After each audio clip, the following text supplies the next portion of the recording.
Welcome to the deep dive.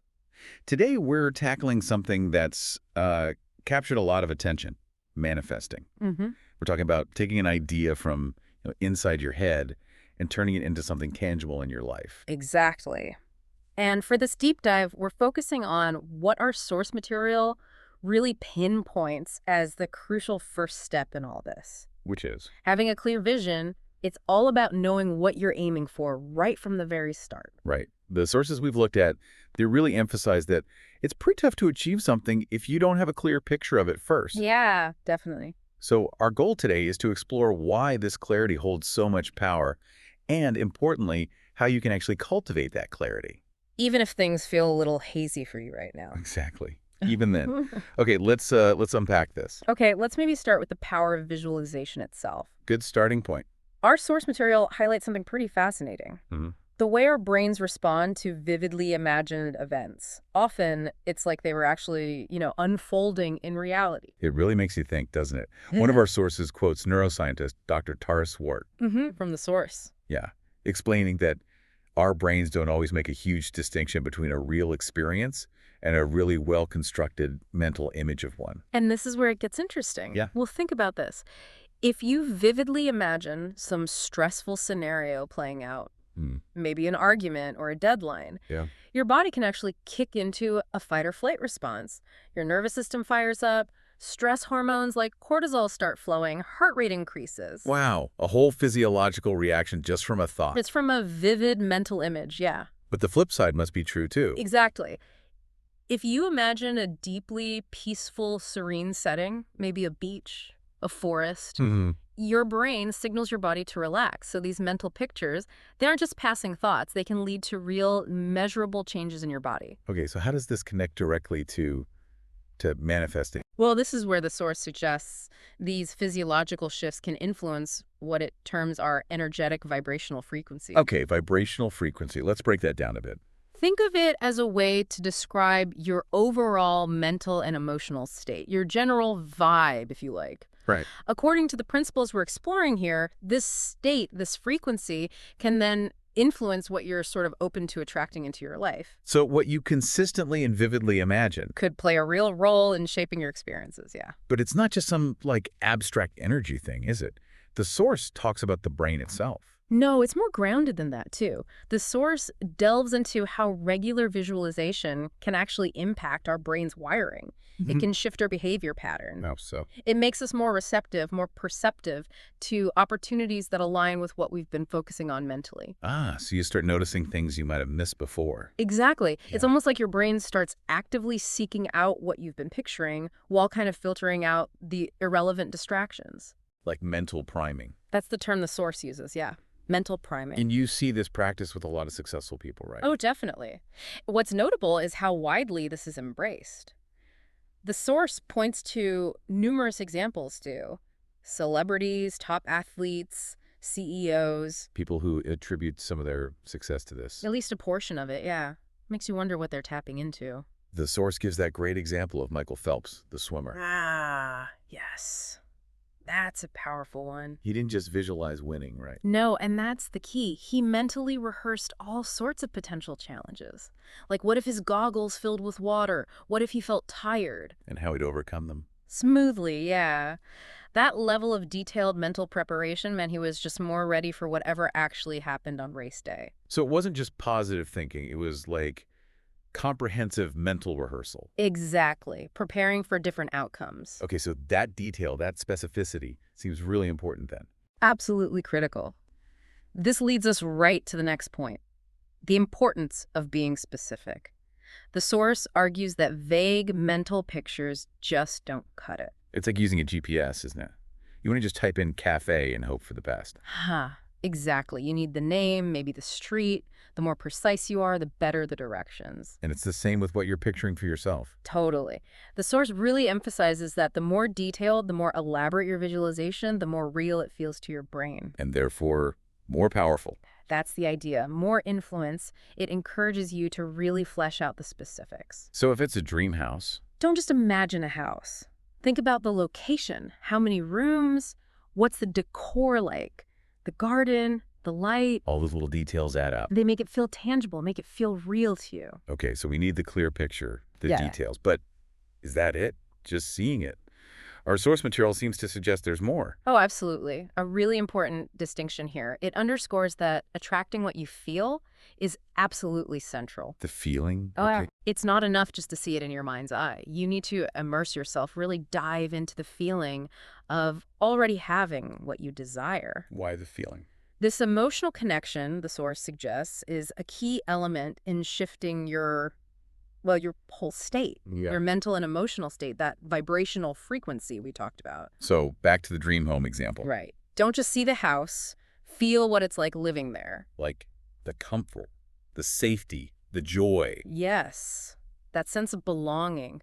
Tap into the emotions tied to that outcome. And this applies to other things too, like relationships. Definitely. If you're visualizing, say, a significant other, try to really conjure up those feelings. Love, connection. Companionship, safety, warmth, yeah. Mm-hmm. These positive emotions, the source suggests, create a more receptive state within you. Which might influence your interactions. Potentially, yeah. Influence what you attract. When your visualizations spark feelings like contentment, joy, confidence, love, you're cultivating a more positive inner state. A higher vibe, as they say.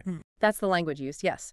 Attracting high vibe abundance. Now, I know some people listening might be thinking, okay, this sounds good, but what if I don't actually know exactly what I want to manifest?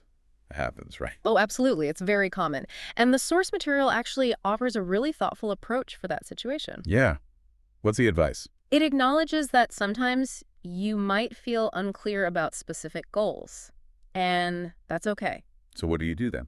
In those situations, the source provides a really valuable alternative. Shift your focus in your visualizations purely onto the desired feelings themselves.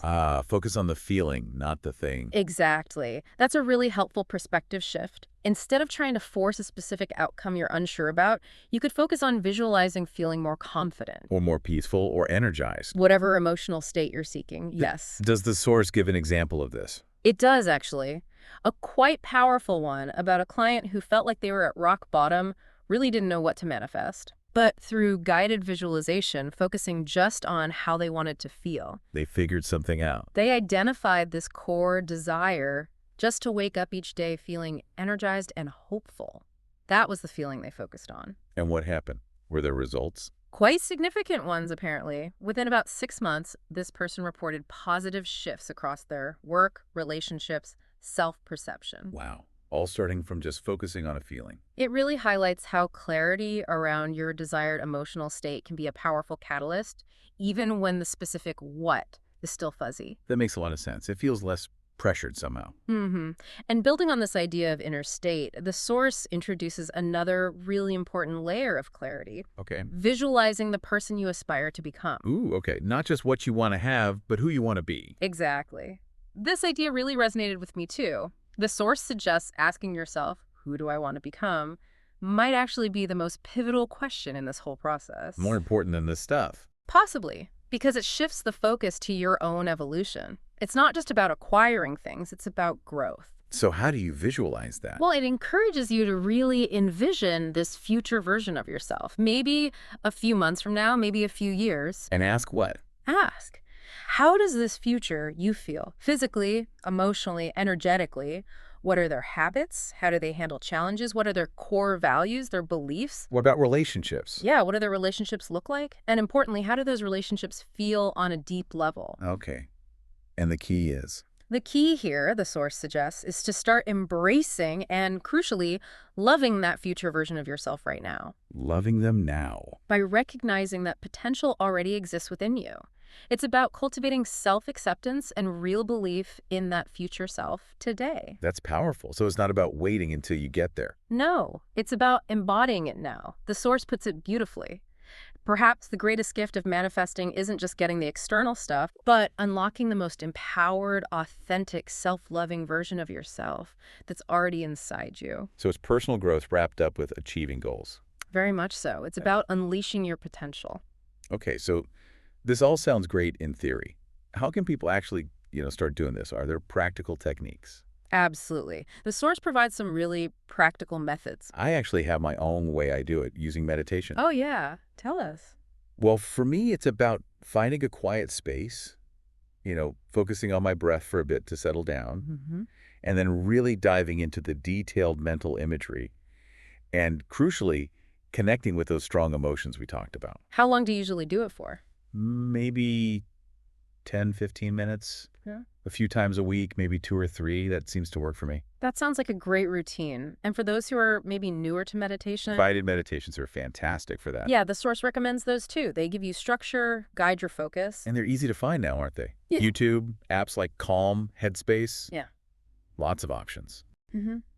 The source even mentions my website has some specific manifesting meditations too, if people want to look there. Oh, great resource. We can link that.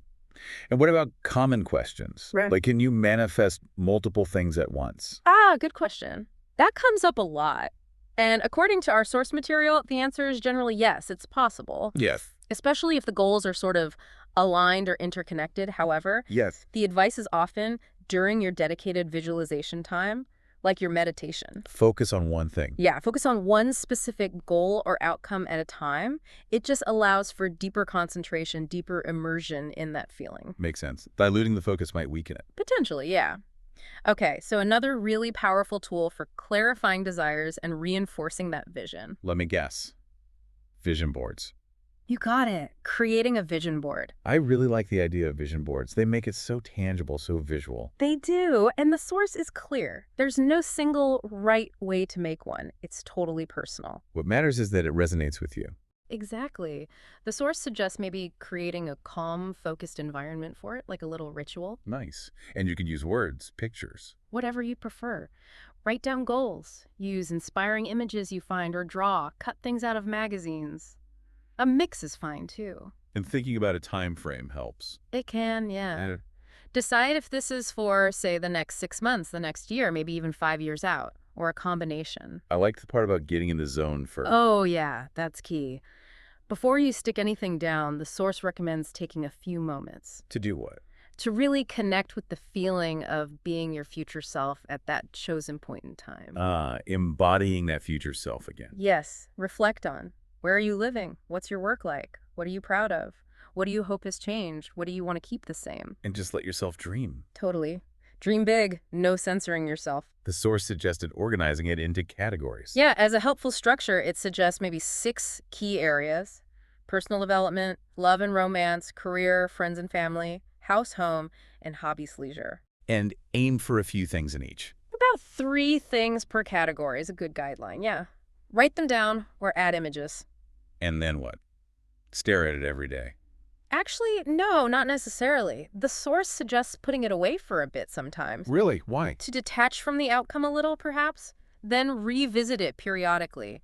See what's manifested, acknowledge it, and adjust the board as your desires naturally evolve. So it's a living document. Exactly. You are, as the source beautifully puts it, the designer, curator, and architect of your own life. The board reflects that journey. I love that. Designer, curator, architect. Okay, this leads to something really crucial, I think. What's that? Authenticity. Oh, absolutely vital. Yeah. The source stresses this point strongly. You have to be completely genuine with yourself. When you're visualizing, when you're making the board. Yes. You need to be driven by what you truly desire deep down, not what you think you should want. Or what your parents want or society expects. Exactly. None of that. It has to be authentic to you. And tied to that, Don't compare. do not fall into the comparison trap, looking at what others seem to be manifesting. Your path is unique. Your timeline is unique. Your desires are unique. That's so important to remember. It's easy to get caught up. It is. And the source reminds us, manifesting isn't just about piling up material possessions anyway. Right. True fulfillment comes from deeper stuff. Meaningful connections, a sense of purpose, living in alignment with who you truly are, those should be prioritized when you define what you want. Things that genuinely contribute to your well-being. Your real happiness. Yeah. And to really step into that future self, that empowered version, the source talks about letting go. Yes. Letting go of past limitations, letting go of those old stories we tell ourselves. Like, oh, that's just the way I am, or People don't really change. That leopard never changes its spots kind of thinking. the source challenges that. Big time. It reframes it beautifully by encouraging us to acknowledge and embrace our ongoing transformation. We are always changing. It's okay to feel differently tomorrow than you do today. Absolutely.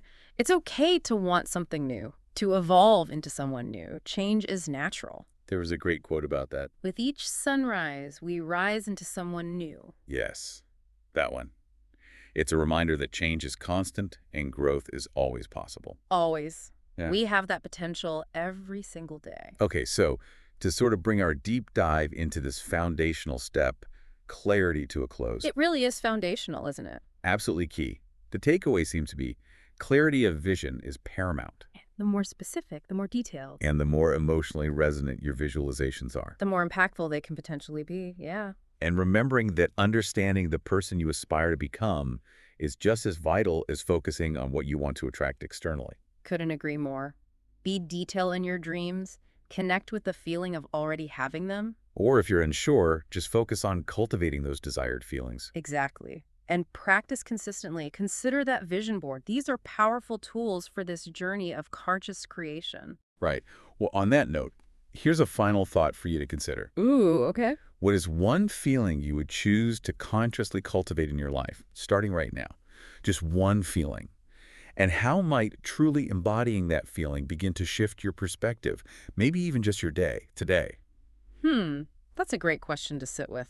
Something to think about. Thanks for exploring the depths with us today.